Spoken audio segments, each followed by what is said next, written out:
بسم الله الرحمن الرحيم. وعن عائشة أم سلمة رضي الله عنهما أن رسول الله صلى الله عليه وسلم كان يدركه الفجر وهو جنب من أهله ثم يغتسل ويصوم. احباب، الحمدللہ رمضان المبارک کا مہینہ چل رہا ہے۔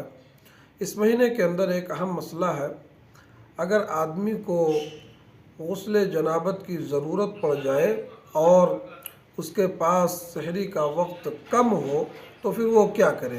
ایسی صورت میں اس کو چاہیے کہ وضو کرے، سحری کھا لے اور اس کے بعد غسل کرے اور نماز ادا کر لے۔ جو حدیث میں نے پڑھی ہے، اس حدیث کے اندر اللہ کے نبی صلی اللہ علیہ وسلم کے بارے میں حضرت عائشہ اور حضرت ام سلمہ رضی اللہ عنہما کا بیان ہے کہ اللہ کے نبی صلی اللہ علیہ وسلم بعض اوقات فجر کے وقت اس حالت میں بیدار ہوتے کہ وہ اپنے گھر والوں کے ساتھ جنوبی ہوتے تھے، یعنی آپ صلی اللہ علیہ وسلم کو غسل کی ضرورت درپیش ہوتی تھی، تو ایسی صورت میں آپ غسل کرتے اور اس دن کا روزہ بھی رکھتے۔ یہ صحیح بخاری کی روایت ہے۔